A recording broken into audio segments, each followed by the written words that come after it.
Depleted uranium is a byproduct of the process used to enrich uranium to make nuclear weapons or fuel for power stations.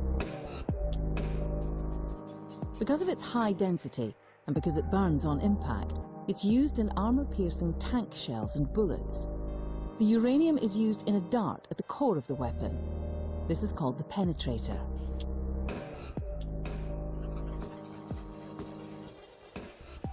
Unlike nuclear weapons, uranium weapons do not cause damage by using radioactive fission. Instead, they rely on their high density and strength to pierce armor.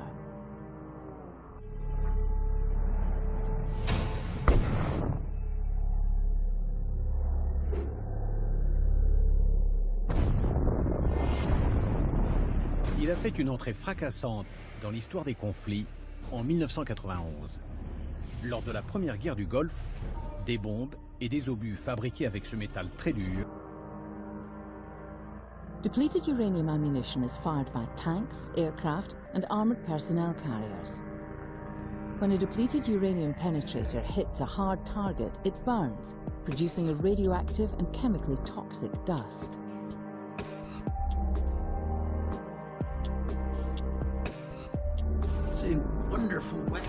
C'est une arme formidable. L'uranium appauvri est un métal très dur, très dense. Vous le mettez sur la pointe d'une balle ou dans la tête d'un obus, il pourra traverser un premier tank, puis un deuxième tank. D'un point de vue militaire, c'est formidable. À partir du moment où un certain nombre d'armées dans le monde développent ces nouvelles capacités de blindage qui ne peuvent pas être perforées autrement que par les armes à uranium appauvri, il est normal que pour garder sa capacité opérationnelle de haut niveau, l'armée française envisage de doter les chars Leclerc de ce type de munitions. Contamination can remain for years, and the decontamination measures suggested by international agencies to protect civilians are technically challenging and require money and expertise. J'ai essayé de dire aux militaires, « Hé les gars, vous êtes peut-être en train de créer un gros problème. » J'ai été très prudent, je ne les ai pas accusés. Parce que vous savez, j'accuse. C'est quelque chose de très difficile à dire à quelqu'un. Money and expertise are often lacking in countries recovering from conflict, and hazard awareness, monitoring and decontamination programs will compete with other priorities.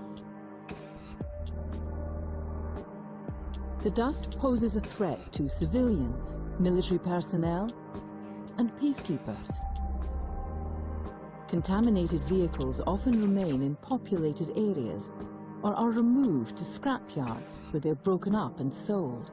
Sur la route de la mort, les pilotes américains ont utilisé un nouveau venu dans leur arsenal. Ils ont tiré des milliers d'obus, déversant au moins 320 tonnes d'uranium appauvri. Ces obus sont équipés d'une flèche pénétrante fabriquée en uranium appauvri, un métal qui perce tous les blindages. Ils s'enflamment à l'impact, atteignent plus de 1000 degrés, embrasent leur cible en dégageant un nuage de fine poussière. Ce sont de véritables tueurs de chars. 4 pays en sont les plus gros producteurs, les États-Unis, la Russie, la Chine et la France. Environmental contamination lasts for years after the conflict. Uranium from weapons can also find its way into drinking water wells. Abandoned vehicles are exciting places for children to play in. Young children, like pregnant women, are generally more susceptible to damage from uranium exposure. Inside the body, some of the dust will be soluble and can pass into the bloodstream. Other particles will not be soluble.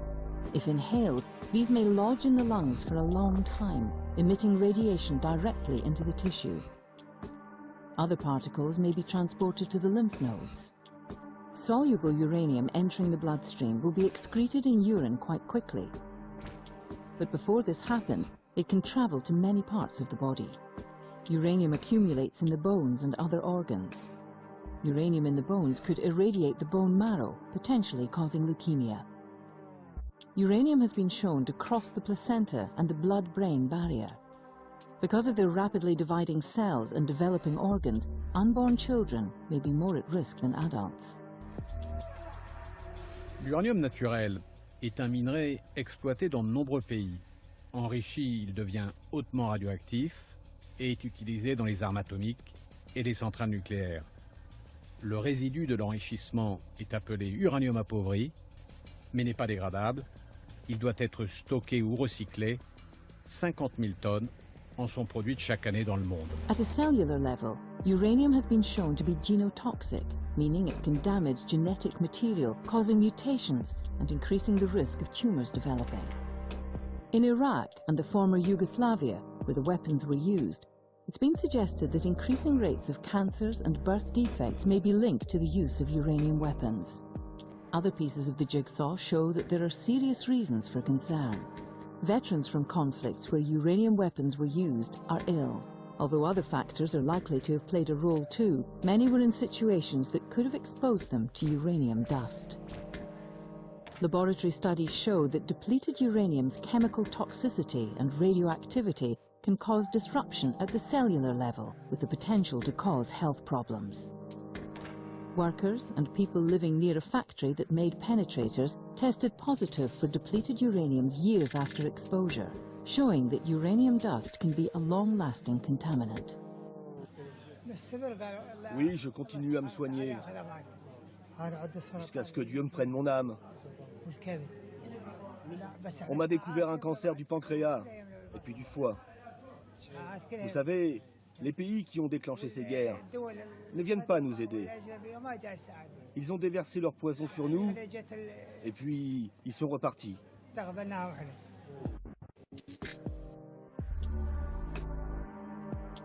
Concerns about uranium weapons have been raised in the United Nations General Assembly and the European and Latin American parliaments.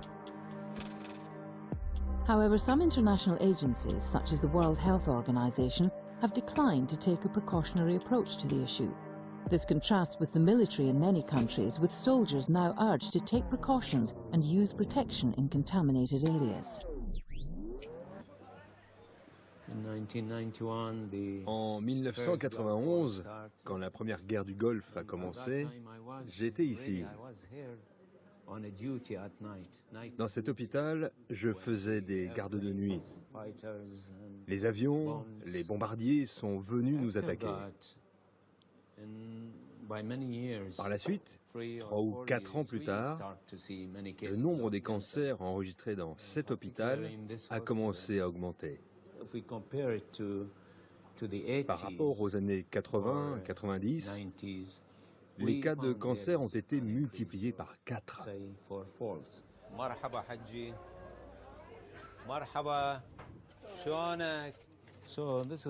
Voici un malade atteint d'un lymphome,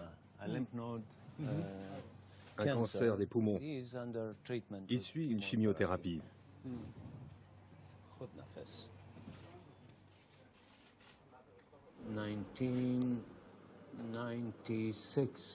En 1996, une délégation est venue de Bagdad.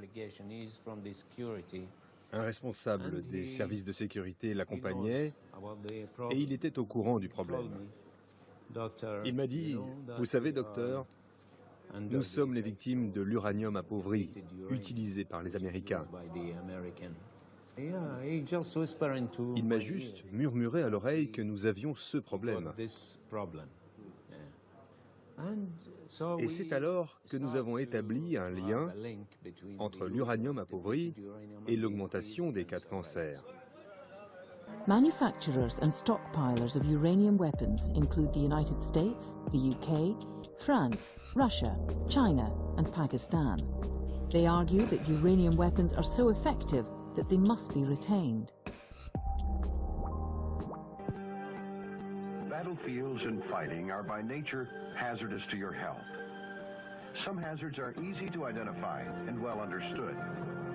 Soldiers recognize the serious hazards presented by incoming artillery shells and bullets and take appropriate actions. However, some lesser hazards from new technological applications are not so well known and recognized. One of these newer applications is the use of depleted uranium in munitions and equipment armor. Ce film établit 3 règles de sécurité face à une source de contamination à l'uranium appauvri. S'en éloigner le plus vite possible, le plus loin possible, et éviter toute exposition de la peau. 3 conseils impossibles à respecter par les habitants de Bassora. Je découvre un de ces cimetières de chars présents partout dans la ville. Des milliers de tonnes de débris, dont certains contaminés par des poussières d'uranium appauvri, sont restés pendant 20 ans à portée de la population. However, humanitarian concerns must always come before military needs, both morally and under international humanitarian law. Après 1991, nous avons établi une liste complète des sites. Aucun service ne s'occupait de ça. À chaque fois que l'on découvrait une pièce contaminée, on la marquait avec de la couleur rouge ou jaune. Avant 2003, on mettait aussi une indication. Danger, pièce contaminée, ne pas s'approcher. Peu de temps après, on revenait au même endroit et les pièces en question avaient disparu. On les retrouvait ailleurs. Même si on s'inquiétait de ce problème à l'époque, c'était tout relatif. La situation était très difficile et les autorités locales avaient d'autres préoccupations. Pourquoi les Américains, depuis 2003, n'ont pas enlevé ni bougé les ferrailles, n'ont absolument rien fait à l'époque? La raison, probablement, à mon avis, c'est qu'ils n'avaient pas encore mesuré les effets de l'utilisation de cet armement. Ils voulaient voir les résultats, les effets dans 5 ans, 10 ans, 15 ans, etc. Dieu décidera. L'armement avec lequel ils nous ont frappés aura des effets sur nos enfants, nos petits-enfants, nos arrière-petits-enfants, pendant des générations, probablement jusqu'à la fin des temps. Uranium weapons are not currently banned by existing arms control laws. A specific treaty, similar to those for cluster munitions and landmines, may be required to explicitly ban them once and for all. A uranium weapons treaty could set a precedent for international law, covering all toxic remnants of war, reaffirming that where there is a potential risk to civilians and the environment, a precautionary approach should prevail. Cet uranium appauvri, on sait qu'il est pyrophorique, c'est-à-dire qu'il s'enflamme spontanément à l'air, avec l'oxygène de l'air, en faisant une combustion sans flamme, mais une oxydation qui le transforme en oxyde d'uranium, qui est cette fois une poussière extrêmement fine, et là, qui va être dans l'air. Et là, on peut être contaminé en interne, soit par inhalation, si on n'a pas de masque, soit par ingestion, parce qu'on va en avoir sur les doigts. L'uranium cumule tous les dangers. Pourquoi? Parce que c'est un émetteur alpha. Or, les rayonnements alpha, c'est ceux qui font le plus de dégâts en interne. 2, parce que c'est un métal lourd, et que l'on va le garder, le métaboliser dans l'organisme pendant des durées très longues. Parce que pour qu'il perde la moitié de son activité, il faudrait attendre 4,5 milliards d'années. 4,5 milliards d'années, c'est l'âge de la Terre. Cette inquiétude sur les effets nocifs des poussières d'uranium appauvri est partagée par des organismes sanitaires français. J'ai toujours rêvé d'être médecin. Le problème, c'est en cas de contamination interne. Donc, soit vous l'ingérez parce que vous avez un environnement qui est contaminé et vous en trouvez dans les eaux, vous en trouvez dans, on va dire, la chaîne alimentaire et vous ingérez. Soit vous l'inhalez, les particules d'uranium vont arriver dans le poumon. Là, il y a finalement 2 phases. La première, c'est que ces particules d'uranium doivent être dissoutes pour passer dans le sang. Et une fois qu'elles sont dans le sang, vont être distribuées à différents organes. Voilà. Et puis, dans ces différents organes, soit elle va s'accumuler, soit elle ne va pas s'accumuler. On cite souvent le cas des gamins irakiens qui vont jouer dans les tanks qui ont été détruits et qui récupèrent de la ferraille, qui scient des ferrailles, ou des ménagères qui utilisent parfois les métaux de recyclage pour faire des bassines dans lesquelles vont faire cuire des... Alors, est-ce qu'il y a un péril? Oui, vous pouvez avoir potentiellement des effets.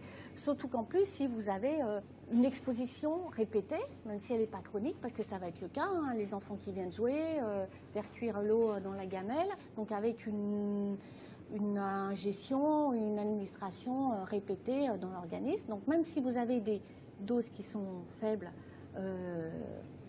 en tant que telles, le fait d'accumuler ces différentes doses peut éventuellement avoir des effets sur la santé.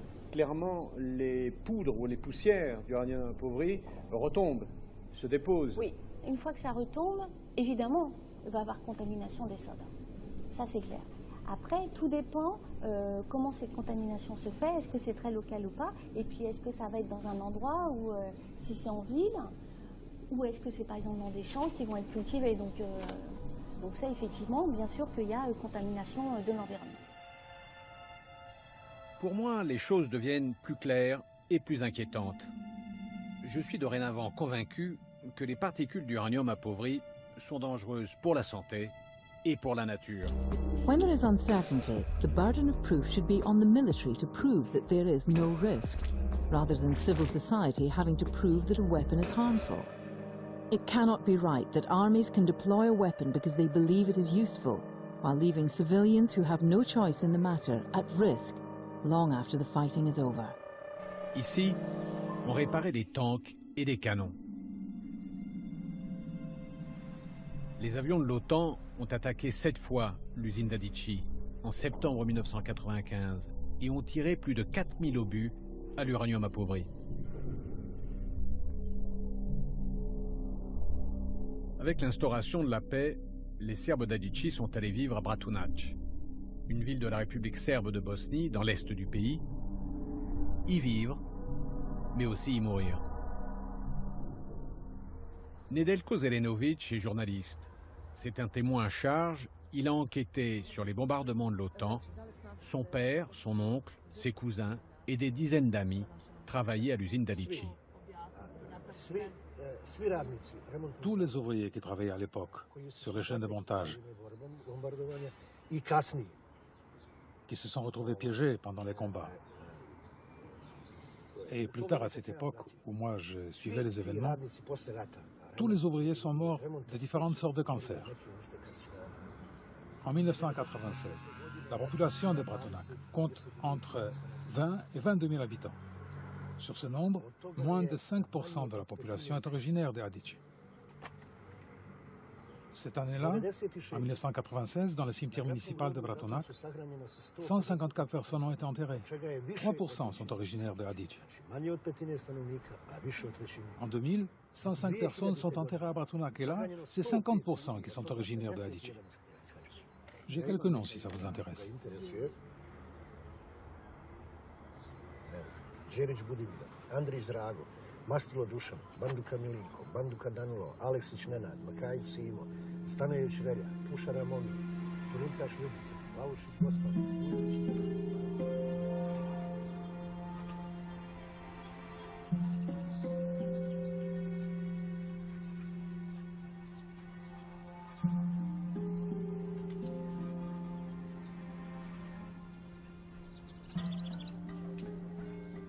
Il est mort de quoi, votre fils?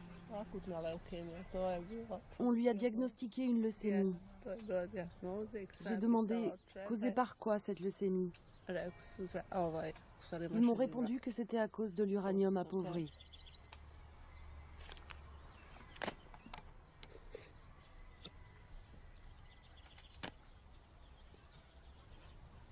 Mais établir la paix à grand renfort de bombes a souvent des effets indésirables.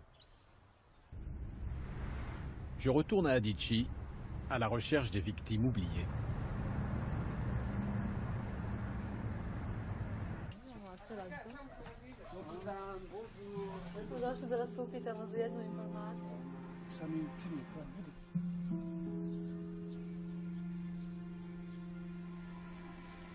Mehmet Telelević est musulman. Pendant la guerre, il a fui Adichie, chassé par les Serbes. En 1996, il rentre dans son village, à côté des ruines de l'usine d'armement. Il retrouve sa maison, soufflée par les bombes. Mehmet la reconstruit, sans soupçonner que la terre autour de lui a été contaminée par des poussières empoisonnées.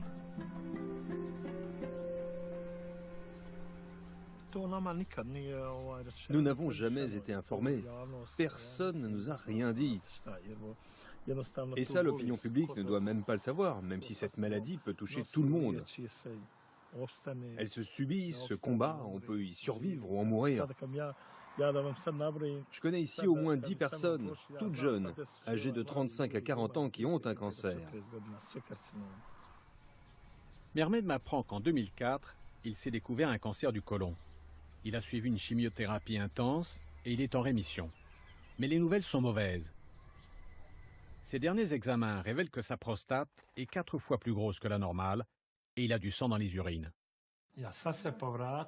Je suis devenu fragile. Avant, je prenais des douches normales, mais maintenant, j'ai besoin de douches très chaudes. Je dois porter des collants, j'ai tout le temps froid. Je suis fragile. Mon sang est anémié et je n'ai plus de défense immunitaire. Et tout ça, vous êtes sûr que c'est à cause de cette usine? Ah oui, je suis sûr, à 100%. Ici, il n'y a pas d'autre maladie que le cancer.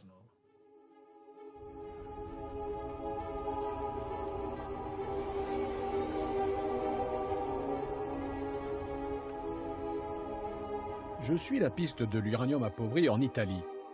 Ce pays, grand allié des États-Unis au sein de l'OTAN, a pris en charge des missions humanitaires en Bosnie. Puis il a envoyé en 1999 au Kosovo un fort contingent pour s'interposer entre Serbes et Albanais. Et c'est en Italie que la question de la nocivité des armes à l'uranium appauvri va éclater au grand jour, fin 1999. Nos militaires en mission de paix dans les Balkans seraient exposés à la contamination due à la présence d'uranium appauvri dans les munitions.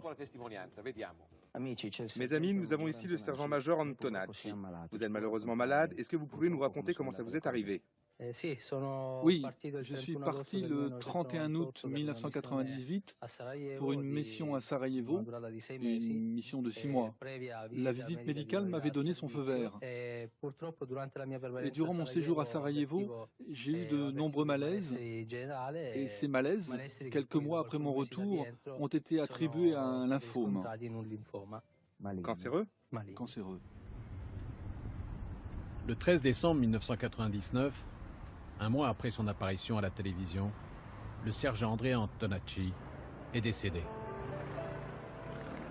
À Rome, je rencontre un militaire italien qui a été lui aussi en mission dans les Balkans, le colonel Emerico Lacetti. Et alors, ça a commencé en 1999 ? Je rentre en 1999 et le 24 décembre, je fais un examen radiographique. Je me souviens que j'étais seul avec le technicien, il n'y avait personne à l'hôpital. Quand je lui ai dit « Qu'est-ce que j'ai ?» il m'a dit « Qu'est-ce que tu as ?» Il me dit « Profite bien de ce Noël parce que tu ne seras sans doute pas là l'année prochaine. » J'avais cette masse de 24 cm de long, 14 de large et 12 d'épaisseur. Une saleté qui occupait mes poumons. Par la suite, j'ai fait des examens. Ils ont pris un morceau de cette tumeur et l'ont examiné. Et à l'intérieur, ils ont trouvé de nombreuses particules de céramique, parfaitement rondes. Elles contenaient beaucoup de substances qui n'existent pas dans la nature, mais uniquement lorsqu'un projectile à l'uranium appauvri explose. Cela produit un nuage de poussière qui, quand on l'inhale, crée ce type de pathologie. Moi, je vis dorénavant dans un corps miné.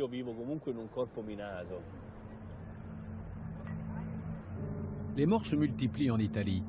L'opinion publique s'émeut et le gouvernement doit réagir. Le 3 janvier 2001, le Premier ministre de l'époque, Giuliano Amato, rompt le silence officiel. Il annonce qu'il va demander des comptes à l'OTAN.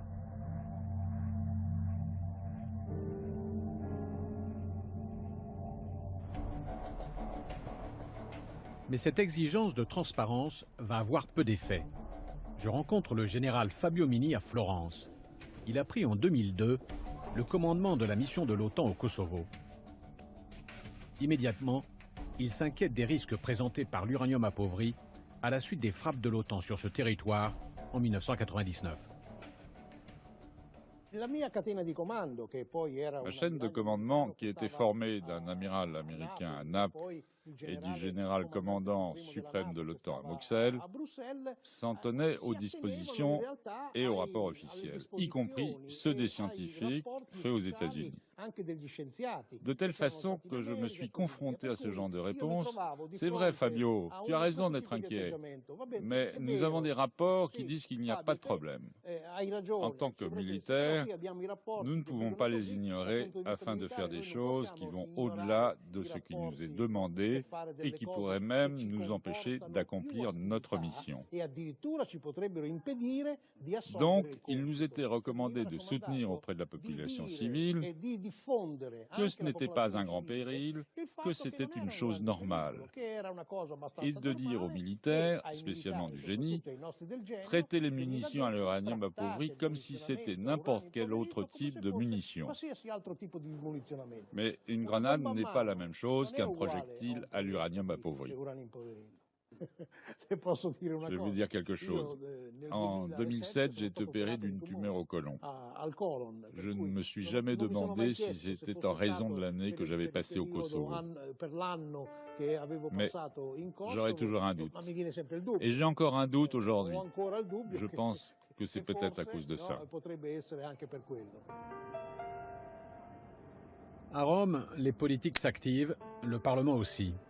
Pour la première fois, sans attendre une confirmation scientifique définitive, une loi reconnaît le danger de l'uranium appauvri. Lorsqu'Arturo Parisi devient ministre de la Défense en 2006, ce dossier est la première de ses préoccupations.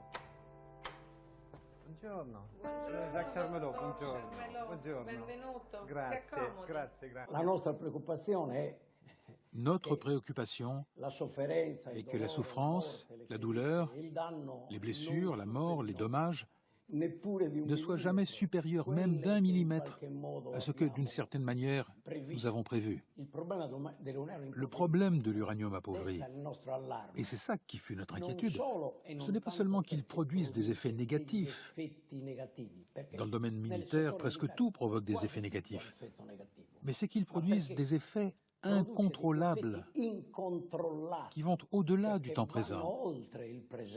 C'est ça le problème de l'uranium appauvri. Alors je pense que quelque chose qui peut paraître peu coûteux peut au contraire devenir avec le temps très coûteux. Voici un obus à uranium appauvri. Sa radioactivité est de 40% inférieure à celle que nous pouvons trouver dans cette salle. L'Alliance Atlantique a mis du temps à reconnaître avoir utilisé des armes à l'uranium appauvri dans les Balkans. En 2001, un rapport officiel évalue ce qui a été déversé à plus de 3 tonnes en Bosnie et 10 tonnes au Kosovo. Mais le commandement de l'OTAN se refuse à établir un lien quelconque entre ces frappes aériennes et les maladies des soldats de retour des Balkans. Lorsque j'ai contacté le service de communication de l'Alliance à Bruxelles, personne n'a souhaité répondre à mes questions.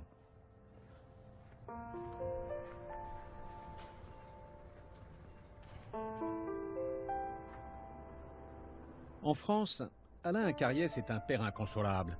Son fils est mort en 1997 d'un cancer des glandes lymphatiques. Ludovic était militaire et conduisait un camion en Bosnie, un camion contaminé depuis la guerre du Golfe, assure Alain Acariès, par des poussières d'uranium appauvri. Il a fait confirmer ses soupçons par un laboratoire indépendant. Monsieur Acariès leur a apporté quelques échantillons du ganglion cancéreux de son fils, prélevé en France par l'hôpital avant son décès. Un microscope électronique d'une grande puissance et une technique inédite mise au point par le professeur Gatti vont révéler l'intérieur des tissus. On voit très bien, regardez. Ce sont de toutes petites particules, des nanoparticules. Elles ne sont ni dégradables, ni compatibles. Elles ne sont pas compatibles avec la vie. Plus surprenant encore, la composition chimique de ces nanoparticules.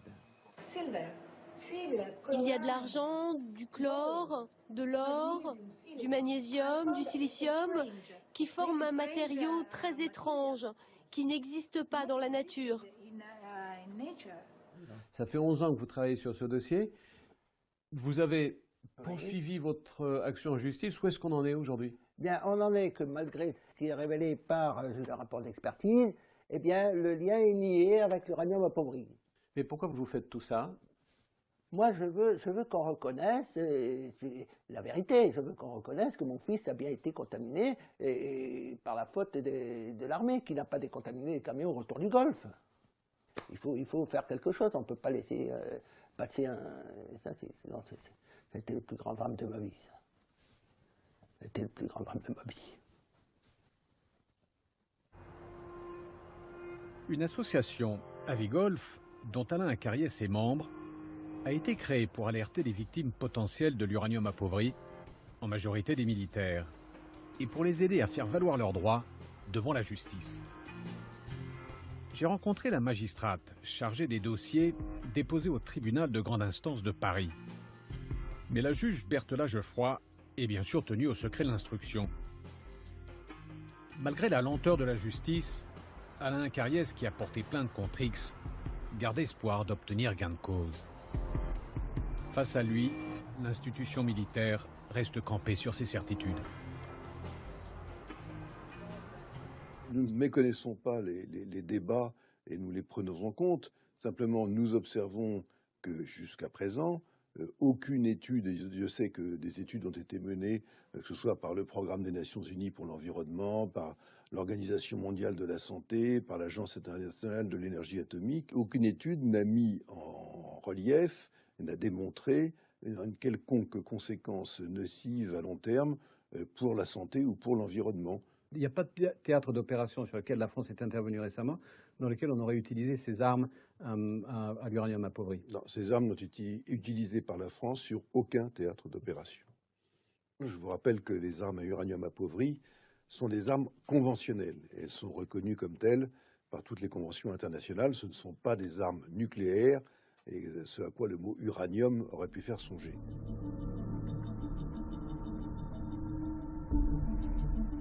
Cette position de la France est en contradiction avec les efforts entrepris par le Parlement européen.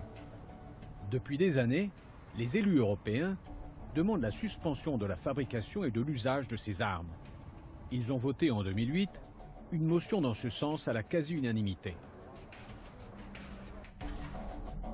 Monica Frassoni est la présidente des Verts européens.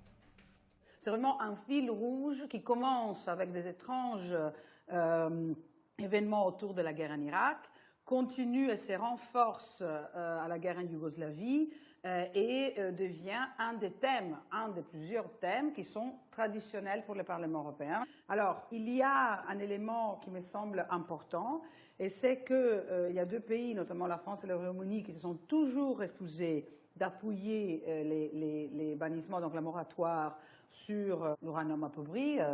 Très souvent, on voit qu'il y a une réticence énorme de la part des gouvernements, de la part des armées, de la part même des forces politiques, à faire sortir publiquement un thème.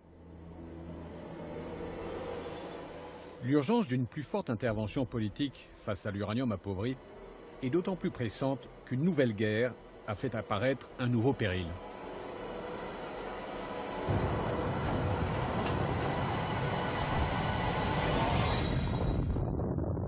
Mes chers concitoyens, en ce moment, les forces américaines et la coalition sont dans les premières étapes d'opérations militaires pour désarmer l'Irak, pour libérer son peuple. En 2003, les États-Unis attaquent l'Irak.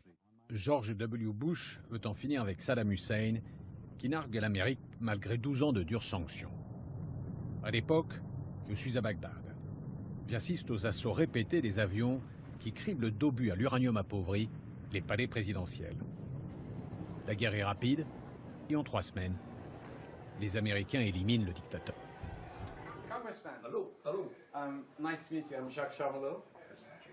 Jim McDermott est un membre atypique du Congrès américain. C'est un des rares parlementaires qui connaissent la guerre de près.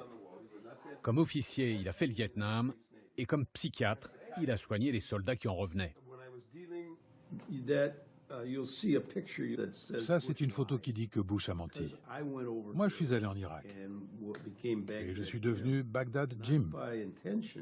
Je voulais pas faire de provocation, mais j'étais sur place. Et on m'a demandé ce que je pensais de la situation. J'ai dit, je pense que nous allons nous fourvoyer dans la guerre. Ensuite, nous avons simplement écrasé le pays. Et Falloujah a connu le même sort que Bassora en 1991. Nous avons frappé Falloujah avec une puissance phénoménale.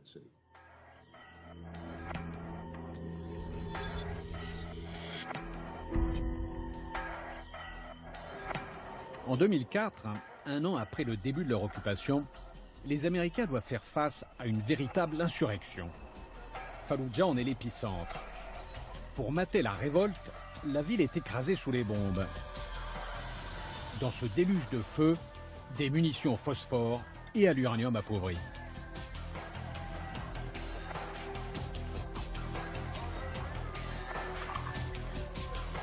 Aujourd'hui, la paix est revenue dans la cité des mosquées et la vie a repris, sous l'œil vigilant de l'armée irakienne.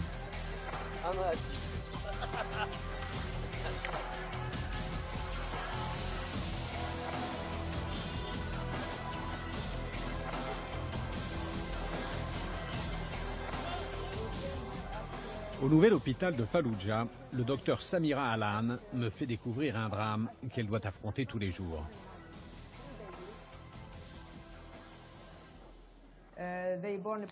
Ici, il y a 3 nouveau-nés. Ils sont prématurés, nés au 8e mois. L'un d'eux est né avec un bec de lièvre. On va opérer cet enfant, n'est-ce pas? Bien sûr, si... S'il survit. Oui, s'il survit. Depuis 2006, nous avons constaté dans cet hôpital une augmentation anormale des malformations congénitales parmi nos nouveau-nés. En ce qui concerne les cas enregistrés par nous, le niveau de malformation s'établit à 14,7 pour 1000 parmi les nouveau-nés. Et quel serait le niveau normal du taux de malformation? Cela ne devrait pas dépasser 1 à 2 pour 1000. Nous avons examiné 25 familles de Falloujah qui ont eu des enfants nés avec des malformations.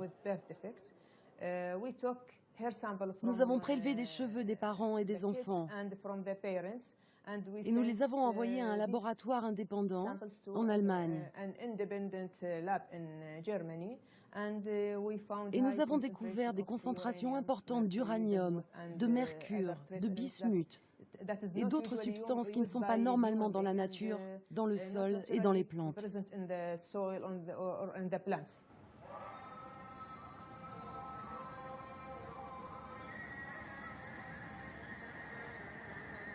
À Bagdad, le pouvoir doit dorénavant tenir compte de la vie des religieux. Leurs voix portent et leurs critiques sont écoutées. Jawad al-Ralissi est l'héritier d'une dynastie très influente. Il dénonce ce qu'il considère comme une atteinte à l'intégrité génétique de son peuple.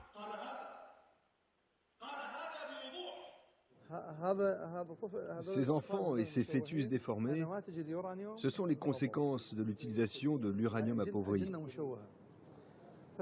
Il faut un effort international pour nettoyer. De la même manière qu'ils ont réuni 30 pays et leurs armées pour attaquer l'Irak sous prétexte de se débarrasser de Saddam Hussein, ils doivent se réunir pour établir un projet de nettoyage, comme pour le plan Marshall en Allemagne, car la situation sanitaire en Irak est catastrophique.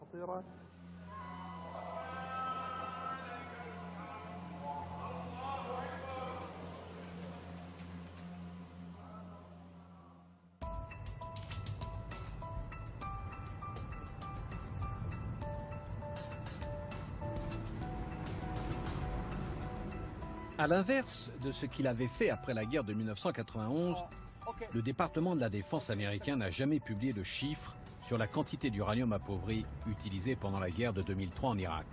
Des estimations officieuses parlent de plus de 2000 tonnes. J'ai cherché depuis le début de mon enquête à avoir une réaction du Pentagone. Et après des semaines d'échanges de mails, un porte-parole me répond finalement. Cher monsieur, nous ne serons pas en mesure de répondre favorablement à votre demande d'entretien. Le ministère de la Défense et la communauté scientifique enquêtent depuis des décennies sur la sécurité radiologique de l'uranium appauvri et sur ses effets sur la santé et sur l'environnement. Le Centre de contrôle et de prévention sanitaire a conclu qu'il n'a pas d'indication de cancer ou de cas de leucémie dans la population concernée. Nous voulions avoir les munitions les plus performantes, celles qui peuvent détruire n'importe quoi. Mais les militaires ne veulent pas admettre les conséquences. La Convention de Genève parle de notre responsabilité sur ce que nous laissons derrière nous après la bataille. Mais les militaires ne sont pas réputés pour savoir faire le ménage après leur passage. La réticence officielle à se pencher sur l'impact sanitaire et environnemental de l'uranium appauvri s'explique aussi par des raisons économiques. Évidemment, du point de vue des armées, du point de vue technique, si je dois faire un trou dans un char, l'uranium appauvri, c'est génial parce qu'il est vraiment efficace. Et en plus, ça recycle. Donc voilà, je pense que là, il n'y a pas vraiment beaucoup de... C'est une win-win situation. C'est absolument win-win situation. Les petits détails, c'est qu'en Serbie, ils ont pu voir que pour nettoyer une tête des 30 mm qui ont été lancés, ou pour nettoyer là où ils sont tombés, ils ont dépensé $300 000 plus ou moins. Et donc, ça veut dire que si je dois, même du point de vue... C'est peut-être une win-win situation, mais en même temps, si moi je dois les nettoyer après... C'est une win-win situation très coûteuse. Exactement, pour les pouvoirs publics. Donc, et ça, c'est des chiffres qui ont été reconnus et cités. Le coût de nettoyage d'une zone contaminée rend difficilement envisageable que des champs de bataille soient réhabilités. Cette perspective est admise par les États qui mettent en œuvre un arsenal de ce type. De fait, ils ont depuis longtemps accepté que sur leur propre territoire, des zones où sont déposés des stocks d'uranium appauvri restent pour toujours inhospitalières. C'est le cas aux États-Unis, qui ont accumulé 700 000 tonnes d'uranium appauvri sur une vingtaine de sites à travers le pays. Robert Alvarez, un ancien du département d'énergie américain, a depuis des années dénoncé ce qu'il considère comme un dangereux escamotage. Notre problème, d'une certaine manière, c'est ce que j'appelle les zones nationales sacrifiées. Ainsi, pour pouvoir amasser des armes nucléaires dans notre pays, nous avons dû créer de larges zones que nous n'avons ni les moyens, ni la technologie de nettoyer, même de façon limitée. Donc, ces zones ont été sacrifiées au nom de la dissuasion nucléaire.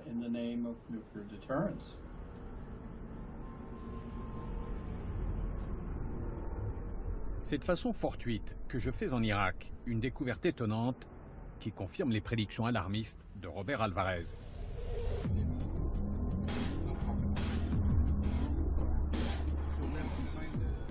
Près de l'aéroport de Bassora, des carcasses de chars détruits en 2003 sont alignées le long d'une route. Les soldats me révèlent un épisode jusqu'ici tenu secret.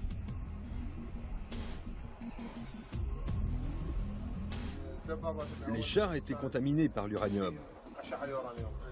Une équipe du ministère de l'Environnement a testé ces chars et ils ont constaté cette contamination. De temps à autre, les Américains et les Britanniques venaient ici.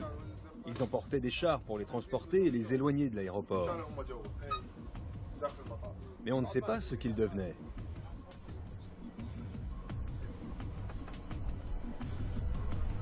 Mais moi, je veux le savoir.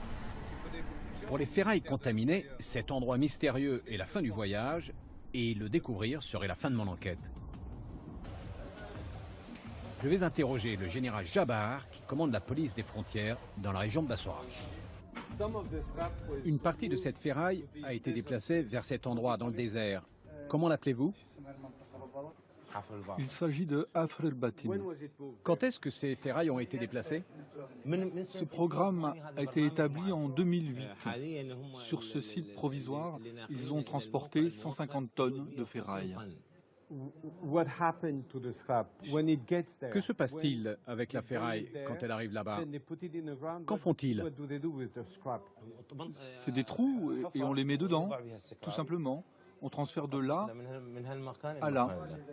Évidemment, c'est dans le désert, mais d'après nos informations, il y a des nappes phréatiques dessous. Et d'après les rapports scientifiques, cela représente un danger potentiel pour l'eau. Je fais tout pour me rendre à Hafr el-Batin. J'ai besoin d'une autorisation et d'une escorte. Le général Jabbar a promis de m'aider. Mais un contre-ordre arrive de Bagdad. L'affaire dépasse son autorité et seul un ministre peut me donner le feu vert. Je connais trop bien l'Irak pour savoir qu'il n'arrivera jamais.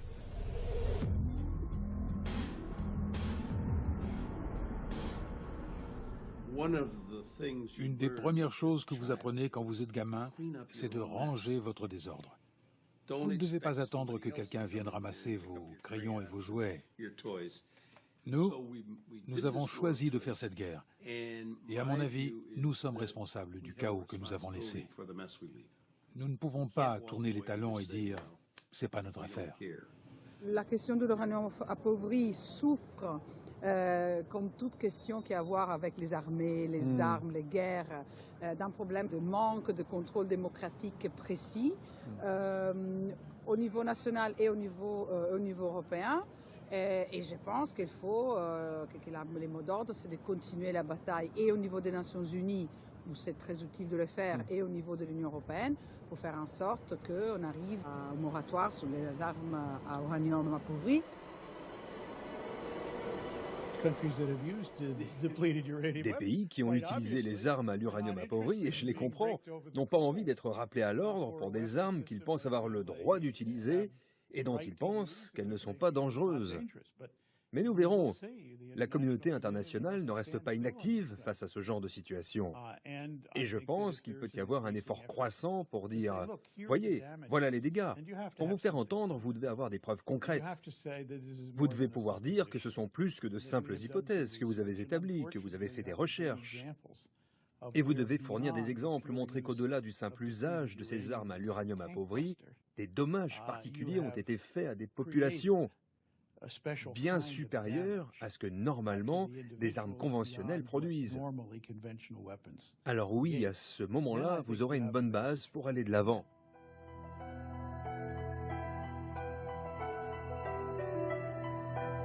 Les armes à l'uranium appauvri ont été inventées dans les années 70 pour arrêter en cas de conflit les divisions blindées de Moscou. L'ennemi soviétique a disparu, mais cet arsenal à la puissance démesurée est resté. Et les responsables qui en autorisent l'utilisation devront un jour expliquer pourquoi ils sont restés sourds aux appels à la prudence. Les plus braves sont ceux qui n'ont jamais fait la guerre. Ceux qui pensent que la guerre est une belle aventure, qui veulent voir les défilés, regarder les drapeaux passer, écouter les fanfares, ils n'ont pas la plus petite idée de ce que l'on ressent vraiment une fois rentré chez soi.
En 1991, la plupart des Américains étaient très heureux que la guerre du Golfe soit apparemment terminée.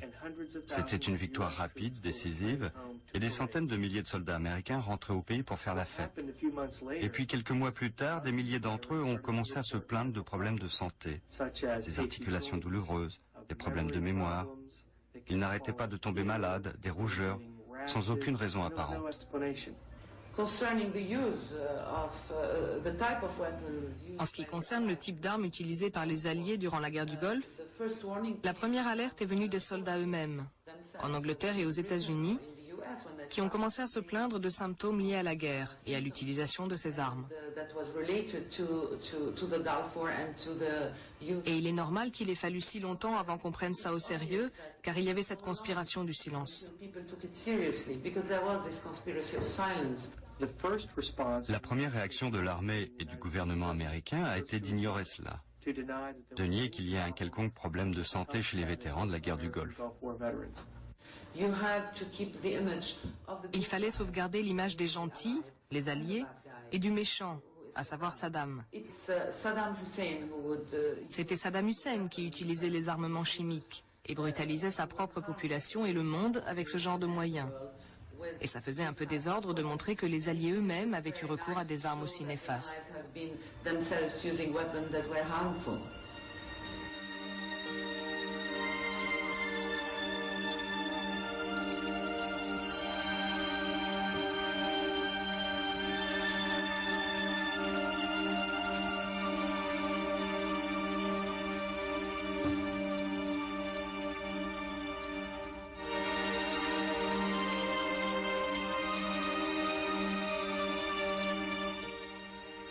Dans les années 70 et tout au long des années 80, le Pentagone a, dans le secret le plus total, expérimenté un nouveau type d'obus à haute puissance de pénétration. Fabriqué avec un métal parmi les plus lourds, les plus durs et les plus performants, directement disponible sans avoir besoin de l'extraire. Un métal pour lequel il n'y avait qu'à se servir auprès du ministère de l'Énergie, les déchets d'uranium. Le ministère américain de l'énergie ainsi que d'autres pays faisant de l'enrichissement disposent de quantités faramineuses de ces déchets et cherchent à leur trouver une utilisation. C'est lors de la guerre du Golfe que les obus en uranium appauvri ont fait leur première apparition sur un champ de bataille. Ils peuvent percer tout ce qui existe à ce jour et pénétrer les blindages les plus épais comme une motte de beurre. Seul inconvénient, ils sont radioactifs. Contiennent des traces de plutonium, le métal le plus toxique sur Terre, et leurs éclats resteront radioactifs pendant encore quelques 4 milliards et demi d'années. L'uranium appauvri est un déchet extrêmement dangereux. Il se fixe dans les os, les poumons, dans le foie, dans les reins, ainsi que dans les muscles et les testicules. Cela a été établi par des expériences sur des rats. Il se transmet également de la mère au fœtus par le placenta. Toutes ces données sont connues. Et pourtant, le Pentagone, dans son obsession, sa passion à utiliser des armes à l'uranium appauvri, tente de dissimuler les recherches médicales sur sa très haute toxicité.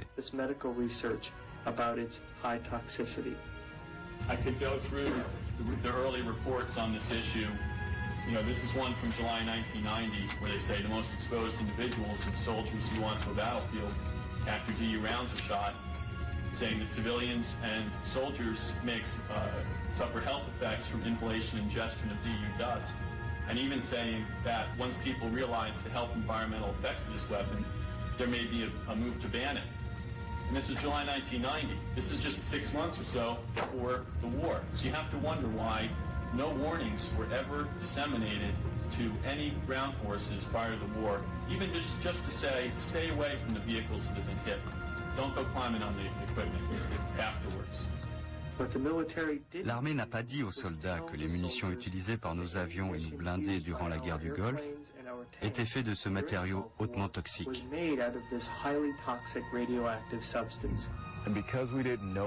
Comme on ne savait pas qu'on utilisait des munitions fabriquées avec des déchets radioactifs, les gens ramassaient tout ce qu'ils trouvaient dans le désert en guise de trophée. S'ils avaient su ça, ils n'y auraient jamais touché.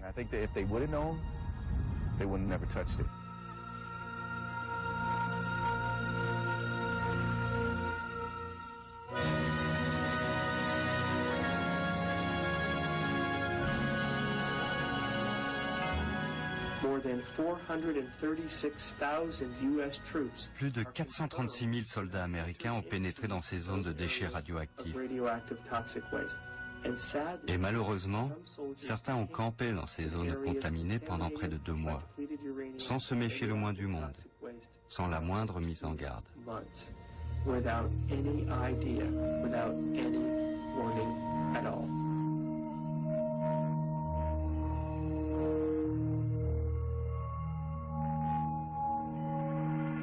I just want to say something about the Iraqis too, that I've seen a lot of photos and talked to people who've been to Iraq, and I've also seen photos of Bedouins who go out in the desert and they go to the destroyed tanks. And I've seen photos of them literally digging in the sand next to these tanks to look for scrap metal. And they've been doing this for years. And they take the scrap metal that they can find, and they go and they sell it so they can buy food. This is the situation in Iraq.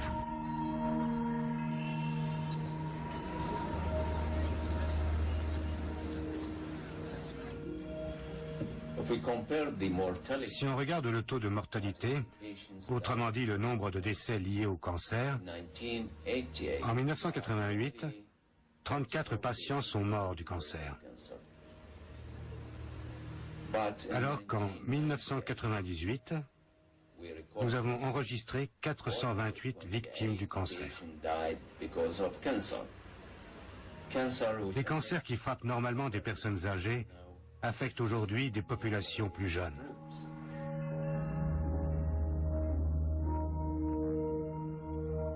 Le cancer et la mort frappent les enfants avant même leur naissance. À l'hôpital pour enfants, les nourrissons souffrant de malformations naissent au rythme effarant de 1 à 2 par jour.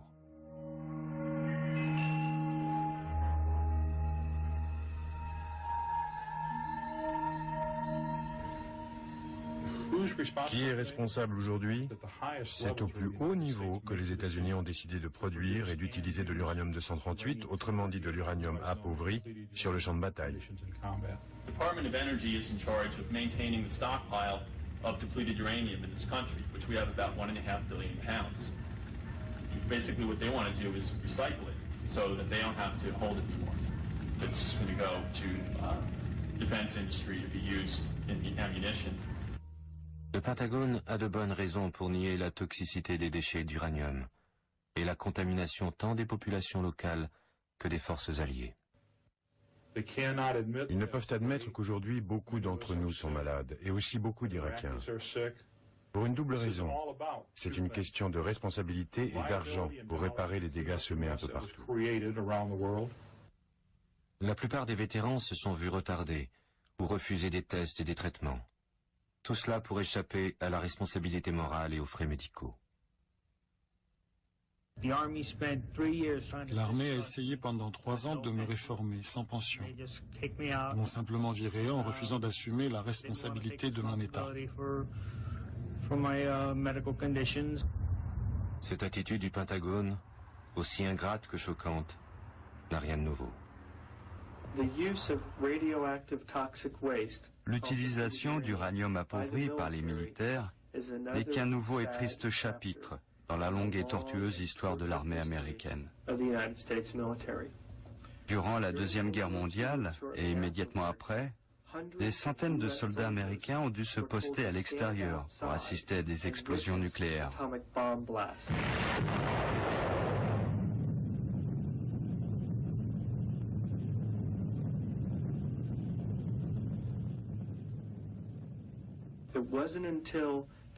Et il a fallu attendre les années 90 pour que beaucoup de ces vétérans réclament des traitements et des indemnités pour avoir servi de cobayes humains. Durant les années 60 et 70, l'armée a utilisé un défoliant baptisé agent orange, qui contenait de la dioxine, un produit cancérigène mortel. On en a déversé sur les arbres et la végétation vietnamienne pour détruire tous les feuillages. In order to destroy all the foliage. The debate went on for Agent Orange for years, that the Pentagon was saying no one was exposed to enough to cause any health problems. And we're in the same boat now with depleted uranium.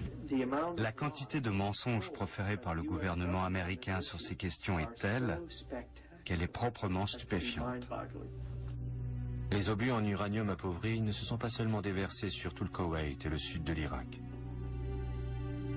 Ils ont aussi servi au Kosovo et en Serbie, et sont tirés quotidiennement à Vieques au Porto Rico et à Okinawa au Japon, aux fins d'entraînement et sans aucune mise en garde des populations locales. Au jour d'aujourd'hui, 15 pays possèdent et tirent des munitions fabriquées à partir de déchets nucléaires et sont prêts à en vendre à qui veut les acheter.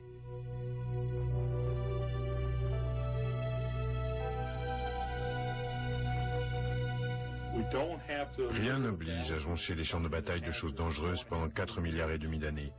Le monde doit interdire l'utilisation des munitions en uranium, point final. Il faudra encore beaucoup de lois et de réglementations internationales avant que l'on ne parvienne à empêcher ce genre de méfaits de la part de n'importe quel gouvernement et vis-à-vis de n'importe quel pays ou peuple du monde.